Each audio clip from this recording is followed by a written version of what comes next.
नमस्कार प्रिय विद्यार्थियों। लक्ष्य क्लासेस बालोतरा के यूट्यूब चैनल में आप सभी का स्वागत है। तो प्यारे बच्चों, आप 8वीं क्लास के विद्यार्थी हैं और अपन आपके जो भूगोल विषय जो हमारा संसाधन आपकी जो पुस्तक है उसके अंदर बातचीत कर रहे थे चौथे अध्याय की, जिसका नाम है कृषि। ठीक है, ओके।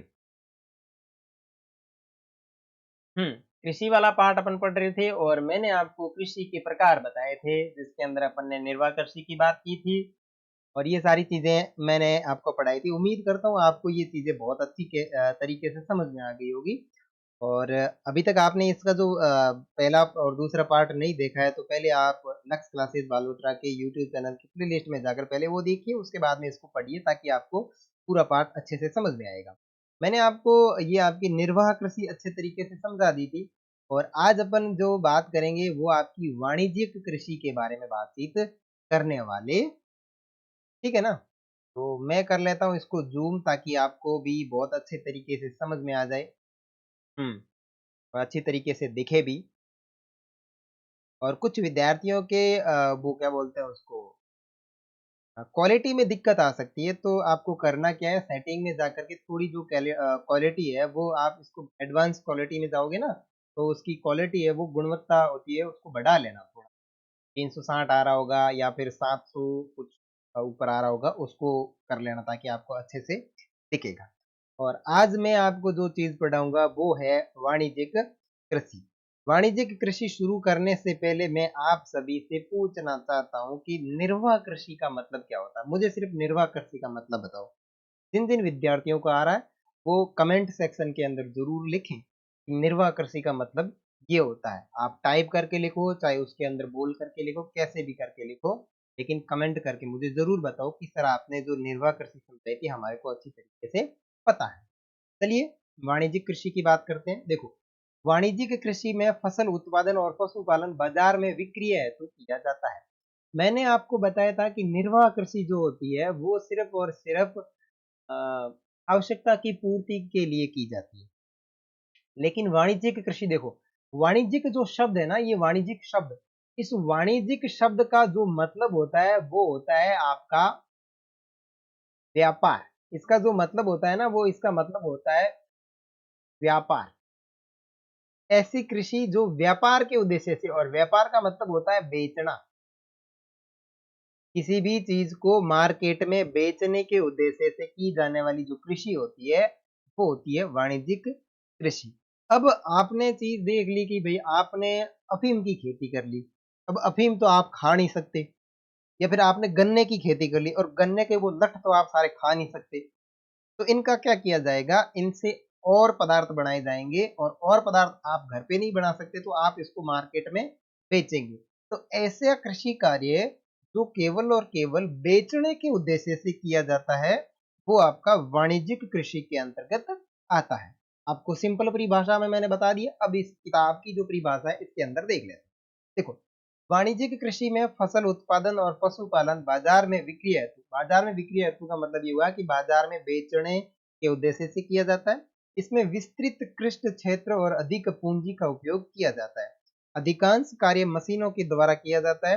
वाणिज्यिक कृषि में वाणिज्यिक अनाज कृषि, मिश्रित कृषि और रोपण कृषि शामिल है। जैसे कि आपने गहन निर्वाह कृषि ये देखी थी आपकी निर्वाह कृषि में, आदिम निर्वाह कृषि देखी थी, उसी प्रकार वाणिज्यिक जो कृषि है उसको आपके बांटा जाता है अनाज कृषि में, मिश्रित कृषि में और रोपण कृषि इसके अंतर्गत शामिल है, जो आपके चित्र 4.5 पे दिया हुआ है कि गन्ने की रोपण कृषि। अब रोपण कृषि क्या होती है ये जब अपन पढ़ेंगे तब मैं आपको समझाऊंगा।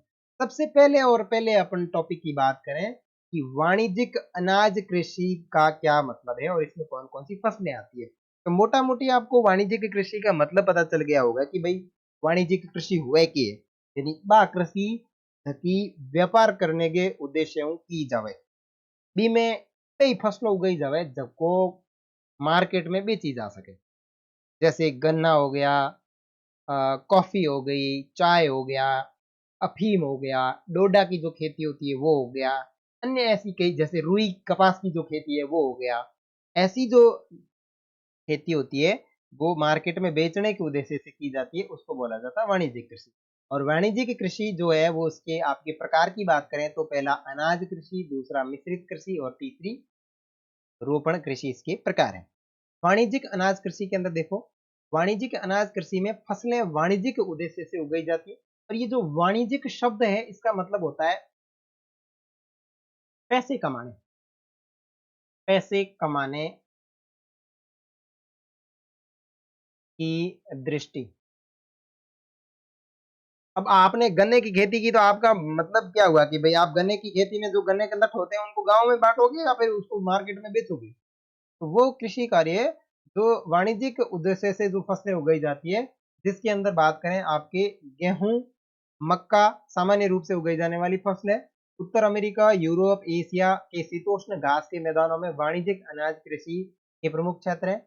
ये क्षेत्र सैकड़ों हेक्टेयर के बड़े फॉर्मों से युक्त विरल आबादी वाले अत्यधिक ठंड वर्धन काल और बाधित करती और केवल एक ही फसल उगाई जा सकती है। देखो वाणिज्यिक अनाज कृषि का मतलब ये हुआ कि वह अनाज जो मार्केट में बेचने के उद्देश्य से उगाया जाता है।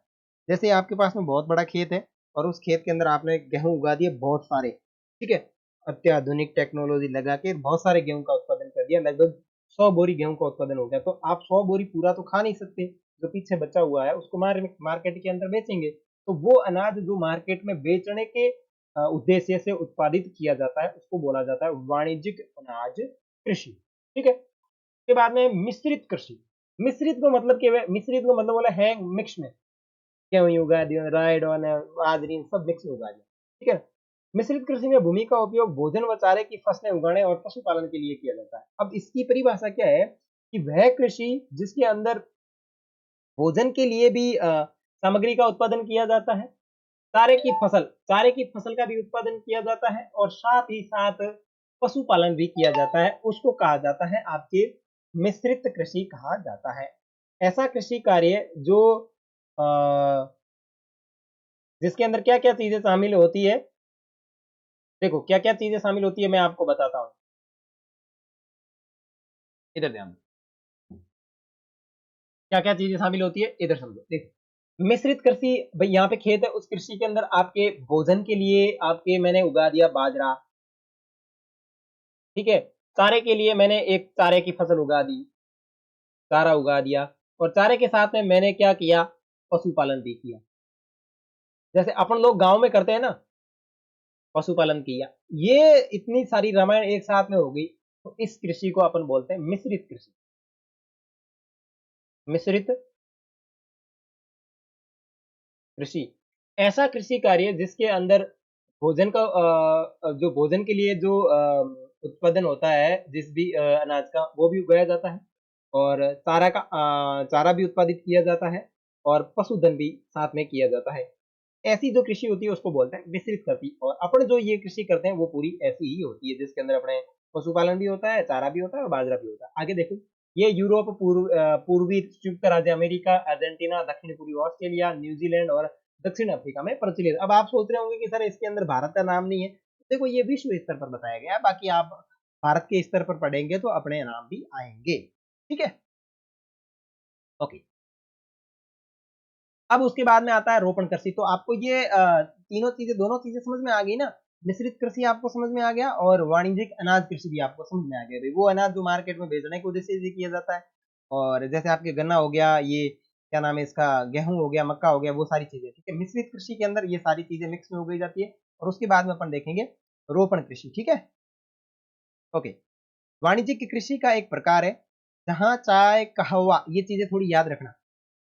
चाय, कहवा, काजू, रबड़, केला अथवा कपास की एकल फसल उगाई जाती है। इसमें बृहत पैमाने यानी बड़े पैमाने पर श्रम और पूंजी की आवश्यकता होती है। उत्पादन का प्रसंस्करण खेतों पर ही या निकट के कारखानों में किया जा सकता है। इस प्रकार की कृषि में परिवहन जाल के विकास की अनिवार्यता होती है। रोपण कृषि मुख्यतः क्षेत्र विश्व के उष्ण कटिबंधीय प्रदेश में पाए जाते हैं। मलेशिया में रबड़, ब्राजील में कहवा और भारत और श्रीलंका में चाय के इसके कुछ उदाहरण हैं। अब रोपण कृषि का मतलब ये होता है कि इसमें क्या होता है कि एक क्यारी बना दी जाती है, उसमें पहले बीज रो दिए जाते हैं, बीज उगा दिए जाते हैं। बीज उग के थोड़े से बड़े हुए तो इनको यहाँ से उखेड़ करके दूसरी जगह रोपा जाता है, ऐसे दूसरे खेत के अंदर रोपा जाता है उसे बोलते हैं रोपण कृषि, यानी उसके पौधों को रोपा जाता है, उसी लिए इसको बोला जाता है रोपण कृषि, यानी रोपा जाता है। जैसे एक खेत के अंदर बीज बो दिए, थोड़े बड़े हो गए, ठीक है ना, जैसे मान लो ये ऊपर का पार्ट वन देखो, ये इतने बड़े हो गए, ठीक है ना, ये इतने बड़े हो गए, तो इनको यहाँ से उखेड़ दिया जाता है, फिर दूसरे खेत के अंदर रोपा जाता है। तो इसने क्या कहा है कि इसके अंदर श्रम और पूंजी की अधिक आवश्यकता होती है, क्योंकि ऐसा काम करेंगे, एक एक पौधे को आप उखेड़ करके दूसरी जगह रोपेंगे, तो आपको श्रम की आवश्यकता होगी और पूंजी भी लगेगी, ठीक है ना। और रोपण कृषि की एक प्रकार की वाणिज्यिक कृषि, और इसके अंदर कौन कौन सी चीजें याद रखनी है कि रोपण कृषि कौन कौन सी है। तो चाय जो है वो एक प्रकार की आपकी रोपण कृषि है, कहवा का मतलब होता है कॉफी, ये आपकी रोपण कृषि है, काजू जो होते हैं वो एक प्रकार की रोपण कृषि है, रबड़ आपकी रोपण कृषि है, केला आपकी रोपण कृषि है, कपास आपकी रोपण कृषि है, गन्ना आपकी रोपण कृषि है, ठीक है। और उसके बाद में इसके प्रसंस्करण के जो कारखाने होते हैं ना, वो इन्हीं कृषि कार्य खेतों के नजदीक ही बने हुए होते हैं, और इसमें परिवहन की आवश्यकता होती है। जैसे केले का आपने कृषि कार्य किया, तो केले जैसे ही पके तो उसको जल्द से जल्द मार्केट में भेजना बहुत जरूरी होता है, और मार्केट में आप जल्द से जल्द तब भेज पाओगे जब आपके खेत के किनारे परिवहन के साधन है वो आराम से पहुंचे। जैसे अपने दोरों की बात करें तो भाई साहब दोरों में ट्रैक्टर ही नहीं पहुंचे, तो परिवहन के साधन इतने विकसित है नहीं। तो जो रोपण कृषि होती है वहां पे परिवहन की बहुत अधिक आवश्यकता होती है, ठीक है। और मलेशिया में जो रोपण कृषि की बात करें तो रबड़ जो रोपण कृषि है वो सबसे अधिक होती है। ब्राजील में कहवा अर्थात कॉफी ज्यादा होती है। भारत और श्रीलंका में बात करें तो चाय काफी अधिक होती है। जैसे आपको ये केला दिख रहा है, केले की रोपण कृषि, और उसके बाद में नीचे आपको दिख रहा होगा चावल, चावल भी एक प्रकार की रोपण कृषि है, ठीक है ना।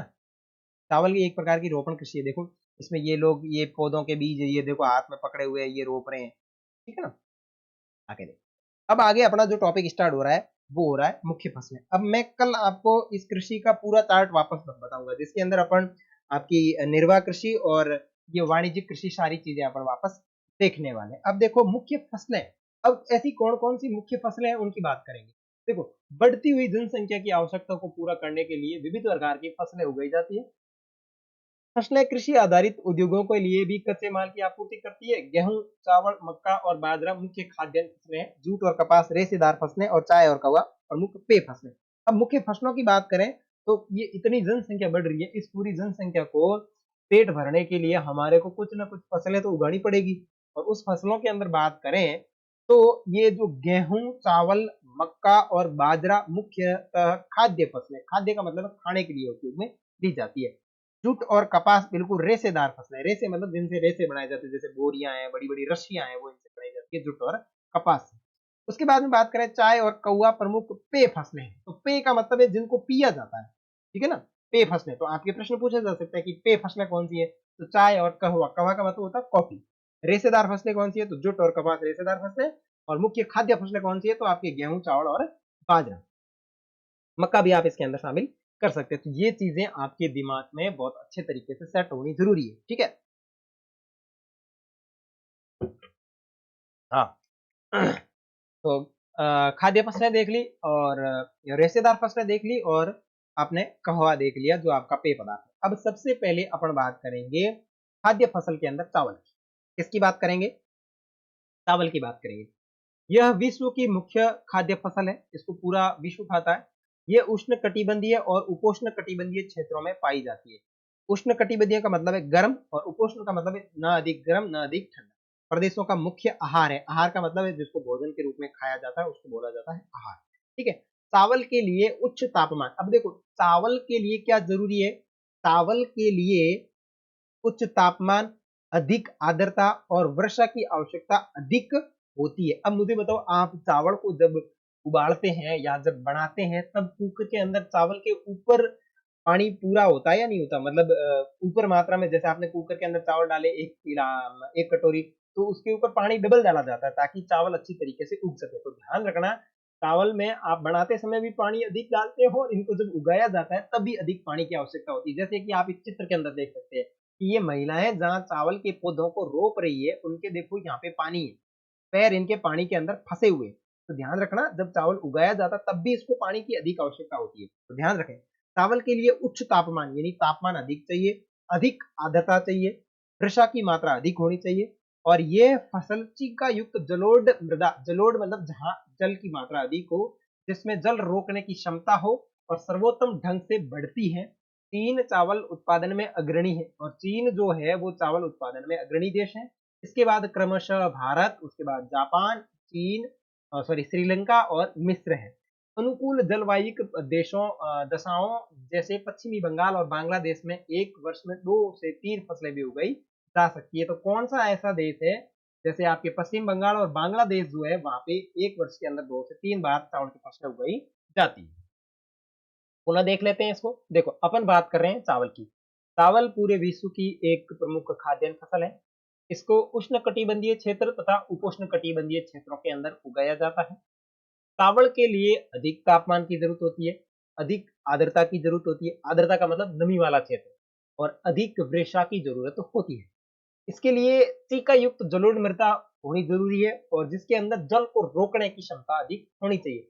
जैसे अपने पश्चिमी राजस्थान की बात करें तो यहाँ पे जो मिट्टी के कण पाए जाते हैं